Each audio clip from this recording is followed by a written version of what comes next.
Halo guys, jumpa lagi dengan channel Amazon Pawan. Kali ini kita akan membahas mengenai cara bertanam pohon kelor atau lebih terkenal dengan daun kelor.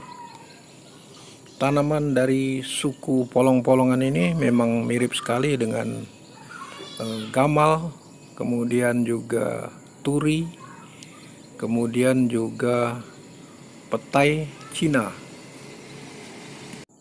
Secara alami, pohon kelor dapat diperbanyak dengan cara menanam dengan biji. Biji-biji ini adalah berasal dari polong yang sudah tua, yang mirip dengan kacang panjang, tetapi lebih besar dan lebih kokoh dengan kulit-kulit yang agak kuat. Nah, ini contohnya adalah polong ataupun biji dari daun kelor. Biji-biji ini konon bisa juga dijadikan untuk sayur asem. Jadi cukup kompleks, mirip dengan saya kacang. yang kepengen aja Pak Turi, Pak. Biji-biji ini disemai terlebih dahulu, baru kemudian ditanam. Oh gitu ya? Selain biji, juga dapat menggunakan stek batang.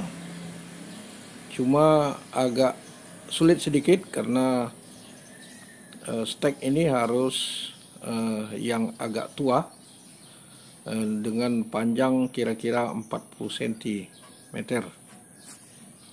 Kemudian stek ini ditancapkan pada tanah yang aerasinya baik. Kalau terlalu becek akan menyebabkan batang cepat busuk.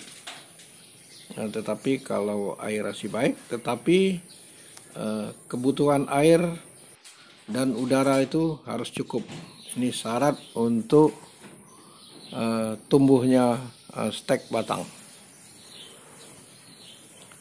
Kemudian setelah itu ditanam, 4 bulan kemudian kita sudah dapat memetik hasilnya seperti ini.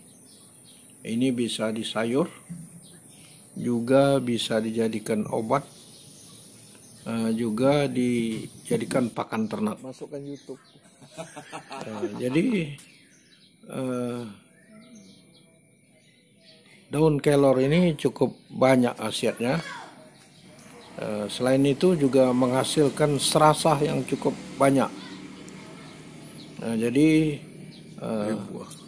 setelah dipotong akan muncul lagi tunas-tunas. Oleh karena itu untuk pakan Saya yang ternak kepengen sangat aja Pak cocok Turi, karena kemampuan pulih kembali setelah pangkas ini Oh besar. gitu ya? Kandungan gizi yang juga sangat tinggi menyebabkan tanaman kelor ini cocok untuk pakan ternak, untuk sayuran maupun sebagai bahan obat herbal. Jadi cukup sederhana cara menanamnya.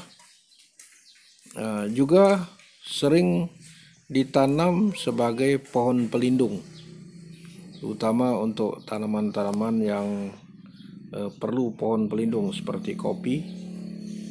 Kemudian juga tanaman keras yang masih memerlukan perlindungan seperti durian. Kemudian setelah besar akan dipotong secara berkala dan menghasilkan serasah untuk pakan ternak maupun sayuran. Dari hasil penelitian yang dilaksanakan di Malaysia menunjukkan bahwa pemberian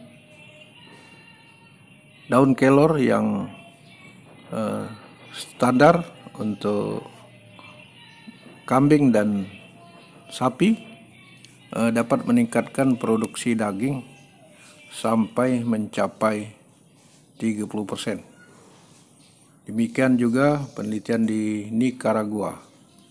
Warga masyarakat di sana telah lama memanfaatkan daun kelor ini untuk pakan tambahan. Memang perlu diwaspadai adanya racun alkaloid yang melekat pada tanaman ini. Namun dengan cara pemberian pakan setelah dilayukan, kemudian juga tidak memberinya terlalu banyak, sekitar 40-50%, yang sebagian lagi adalah pakan lain berupa rumput-rumputan dan lain-lain, merupakan salah satu solusi untuk mengatasi kemungkinan keracunan ini.